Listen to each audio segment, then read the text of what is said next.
दोस्तों, आज से 2 साल पहले साहिवाल में एक वाक़या हुआ था जिसमें सीटीडी की पुलिस ने कार्रवाई करते हुए मासूम बच्चों को के सामने उनके माँ बाप को गोलियों से छनी कर दिया था, जिसके रिएक्शन में रियासत मदीना के हुक्मरान अपने आप को कहने वाले दावे तो बहुत बड़े बड़े हुए, लेकिन उसका रिएक्शन कुछ ना आया।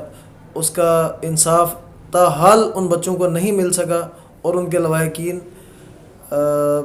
अदालतों के धक्के खाते फिर रहे हैं। और अभी ये दुख जो है वो हरा नहीं हुआ था कि इस्लामाबाद में सीटीडी ही की पुलिस ने एक और कार्रवाई की है, जिसमें एक गाड़ी को रोका गया। एक ताजिर बाइज़्ज़त शहरी इस्लामाबाद का G9 मरकज़ में उसका कारोबार है, उसको रोका गया। उसकी शायद नज़र नहीं पड़ी या क्यों वो नहीं रुका, ये बहरहाल उसकी गलती थी। जब भी पुलिस आपको रोके आपको रुकना चाहिए, उनसे बात करनी चाहिए, उनको अपना इंट्रोडक्शन देना चाहिए कि हम पाकिस्तान के टैक्स पेयर और शरीफ शहरी हैं। हमारे से जो भी कोई आपसे कोई क्वेश्चनिंग हो उसका आप बड़े इत्मीनान से जवाब दें। ये पुलिस आपकी खिदमत के लिए है, आपसे बदमाशी करने के लिए नहीं है। और अगर कोई करता है तो उसकी कंप्लेन करें। दूसरा, उन एहलकारों ने वो जो बच्चा है उसका ताजिर का, उसके जिस्म में 22 गोलियां मारी हैं। मेरा सवाल यहाँ पे ये है कि ये जंगल का कानून कब तक रहेगा। अब वो जिस बाप का बेटा चला गया है और उसकी गाड़ी पे 22 फायर आप लोग कर रहे हो। पहले पुलिस की तरफ से बयान ही आता है कि वो भाग गया था तो हमने पीछे से फायर किए, जबकि गाड़ी के फ्रंट मिरर पे 4 से 5 गोलियों के निशान हैं और उसकी डॉक्टर की रिपोर्ट के मुताबिक उसके जिस्म में 22 गोलियां लगी हुई हैं।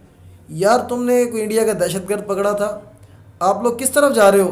मैं तमाम आईजीज़ जो हैं तमाम सूबों के, उनसे रिक्वेस्ट करना चाहता हूँ, और जो भी इदारे इस पुलिस को और इन इदारों को, इन जो सिक्योरिटी हमारे इदारे हैं इनको लीड करते हैं, मैं उनसे रिक्वेस्ट करता हूँ कि इनको थोड़ी सी तमीज़ सिखाएं, इनको एटिकेट सिखाएं कि शरीफ शहरी को रोकते हुए या पाकिस्तानियों को रोकते हुए उनसे किस तरह की बॉडी लैंग्वेज यूज़ करनी है, उनसे किस एटिकेट से पेश आना है।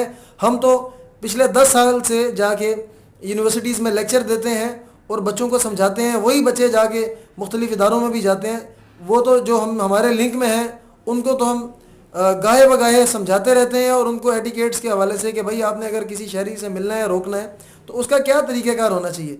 लेकिन ये तो कोई तरीका नहीं कि आप किसी को रोको। अव्वल रुकना चाहिए, मिस्टेक है, लेकिन अगर कोई नहीं रुकता आप उसके पीछे जाओ, उसको रोको एटलीस्ट। लेकिन गोली is the not a solution.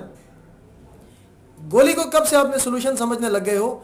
ये मैं मुतालबा करना चाहता हूँ हमारे अरबाब इख्तियार से कि अगर साहिवाल वाक़े के हवाले से नोटिस प्रॉपर वे में लिया जाता, उन ज़िम्मेदारान को लटकाया जाता, तो आज ये वाक़या ना होता। लिहाजा ये इस वाक़े के जो ज़िम्मेदारान हैं, जिन्होंने 22 गोलियां उस बच्चे के जो है वो जिस्म में मारी हैं, और वो बेचारा खाल के हकीकी से जा मिला है, उसने अभी पता नहीं ज़िंदगी में और क्या उसके अचीवमेंट्स उसने हासिल करनी थी, उसके माँ बाप के पता नहीं क्या ख्वाब थे। आप लोगों की इस नाअहली की वजह से वो बेचारा घर जो है वो हमेशा के लिए वीरान हो गया। लिहाजा हमारा सिंपल सा मुतालबा ये है टीम एंटी क्राइम की तरफ से भी, और जितने भी पाकिस्तान में ह्यूमन राइट्स एक्टिविस्ट हैं, कि इसकी शफाफियत के साथ जो है वो इसकी होनी चाहिए, इसकी जो तहकीकात हैं वो होनी चाहिए, और उस बच्चे को इंसाफ मिलना चाहिए। और अगर जो हलाक होने वाला बच्चा है वो अगर उस किसी गलत एक्टिविटी में मुलविस है तो वो सामने लाई जाए। अगर नहीं है, शरीफ शहरी मारा गया है, तो मारने वाले को सरेआम लटकाया जाए। ये पाकिस्तान की जो है वो पढ़ी लिखी अवाम का मुतालबा है, और इस पर अमल होना चाहिए, वरना फिर किसी भी किस्म का एहतजाज जो है वो एक्टिविस्ट की तरफ से इंशाल्लाह स्टार्ट होगा। बहुत शुक्रिया।